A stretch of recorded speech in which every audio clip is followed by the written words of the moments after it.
అందువల్ల నాకున్న అంచనా షర్మిల ప్రభుత్వ వ్యతిరేక ఓటును చీల్చే వాతావరణం అయితే ఉండదు. Right sir. ఇక వైసీపీలో చేరిన 10 రోజుల్లోనే అంబటి రాయుడు పార్టీకి గుడ్ బై చెప్పారు సార్. దీని మీద ప్రతిపక్షాలు చాలా కార్నర్ చేస్తూ ఉన్నాయి వైసీపీని. పార్టీలో ఇమడలేక బయటకు వచ్చేసారంటూ అధికార పార్టీని ఎద్దేవా చేస్తున్న పరిస్థితి. ఆ తర్వాత నేను ఒక ట్వీట్ చేశారు సార్, క్లారిటీ ఇచ్చే ప్రయత్నం చేశారు.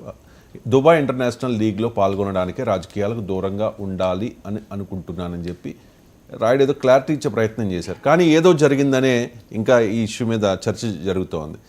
మీ విశ్లేషణ ఏంటి? అందరికీ తెలుసు కదా శంకర్ గారు, గుంటూరు సీట్ ఇస్తానని అంబటి రాయుడు చేరాడు. సార్ సీట్ ఇవ్వలేదు, ఇవ్వకపోయే వరకు మళ్ళీ క్రికెట్కి వెళ్ళిపోయాడు. ఆయన క్రికెట్ ఉంది కనుక అది కూడా ఆయన ఏమన్నాడు ఫర్ లిటిల్ వైల్ అన్నాడు.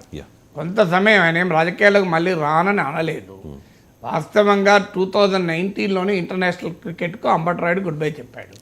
2023లోనే ఐపీఎల్ కూడా గుడ్ బై చెప్పాడు. సో ఆయన చెప్పి నేను పూర్తి స్థాయిలో ఉంటాను పాలిటిక్స్లో కనొచ్చారు. మళ్ళీ ఇప్పుడు రీజనింగ్ చెప్పడానికి మీరు అన్నట్లు దుబాయ్ ఇంటర్నేషనల్ లీగ్ T20లో ముంబై ఇండియన్స్ తరఫున ఆడతాను అని ప్రకటించాడు. కానీ అది ఆడటానికి వైసీపీకి రిజైన్ చేయాల్సిన అవసరం లేదు.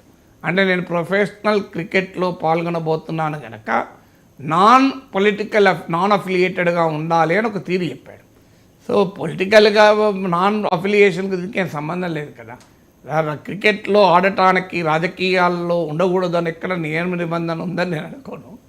అలాగే సినిమాల్లో నటించడానికి రాజకీయాల్లో ఉండకూడదని నియమ నిబంధన ఎక్కడా లేదు.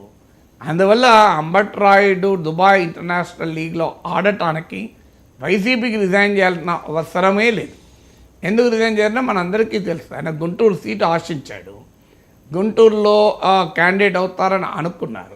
ఎందుకంటే ఆయన కాపు సామాజిక వర్గానికి కూడా చెందినవాడు అనుకుంటున్నారు. సో అందువల్ల కాపు ఫ్యాక్టర్ ఉపయోగపడుతుంది. ఎస్పెషల్లీ టీడీపీ జనసేన కలుస్తున్న సమయంలో ముద్రగడ పద్మనాభం నుంచి మొదలుకొని అంబటి రాయుడు వరకు కాపులో ఐకాన్స్లుగా ఉన్నవారు ఆకర్షించాలని వైసీపీ ప్రయత్నం చేసింది. అందులో భాగంగానే ఆయన రాజ్యసభకు పోటీ పెట్టాలని మొదలు చర్చ వచ్చింది. తర్వాత ఆయనను గుంటూరు లోక్సభ స్థానం నుంచి, కానీ తాజాగా నరసరావుపేట ఎంపీ లావు శ్రీకృష్ణదేవరాయల్ని ఆయనను గుంటూరులో పోటీ చేయమని జగన్ ఇటీవల అడిగినట్టు కూడా ఆయనే చెప్పారు. కానీ తాను నరసరావుపేట నుంచే చేయాలనుకుంటున్నానని, ఎందుకంటే అది గుంటూరు తెలుగుదేశంకి బలమైన సీటు కనుక హెజిటేట్ చేస్తున్నానని కూడా వార్తలు వచ్చాయి. బట్ ఏదైనా అంబటి రాయుడికి అర్థమైంది ఏంటంటే క్రికెట్ సెలక్షన్ కన్నా కూడా చాలా క్యూరియస్గా ఉంటుంది పొలిటికల్ సెలక్షన్ అని. అందువల్ల పొలిటికల్ సెలక్షన్ ఇంకా కష్టమని.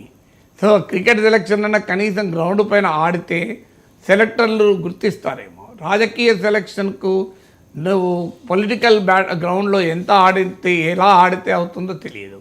ఆ పార్టీ తరఫున అంటారు చూడండి, ఇది ఎంతకాలం వస్తుంది? జూనియర్ ఎన్టీఆర్ బహిరంగంగా రాజకీయాల్లోకి వచ్చేంత కాలం ఉంటుంది. అందువల్ల అదేమి ఇవాళతో పోదు. అది ఎన్టీఆర్ లెగసీ అది. సో ఆ ఎన్టీఆర్ లెగసీకి నారా కుటుంబమా నందమూరి కుటుంబమా అనే డిబేట్ ఇంకా ఎన్నేళ్ళైనా నడుస్తుంది. జూనియర్ ఎన్టీఆర్కు రాజకీయాల పట్ల ఇంట్రెస్ట్ ఉంది సార్. అది ఆ విషయం కూడా మీరు చెప్పారంటే అమిత్ షాతో కలవడం అది సూచిస్తుంది అని చెప్పేసి. సో ఎప్పటి వరకు వెయిట్ చేస్తారంటారు జూనియర్ ఎన్టీఆర్? చంద్రబాబు నాయుడు తదనంతరం లోకేష్ పార్టీ పగ్గాలు చేపట్టాల్సిన పరిస్థితి వస్తే అప్పుడు ఈయన చంద్రబాబు నాయుడు చాలా యాక్టివ్గా టీడీపీ నాయకత్వంలో ఉన్నప్పుడు ఆ రకమైన ప్రస్తావన తీయడం మంచిది కాదు. అందువల్ల తర్వాత ఏం జరుగుతుంది అనేది అప్పుడే మాట్లాడుకోవాలి. బట్ ఏదున్నా తెలుగుదేశం జూనియర్ ఎన్టీఆర్ పాలిటికల్ ఆకాంక్షలు ఉన్నమాట నిజం.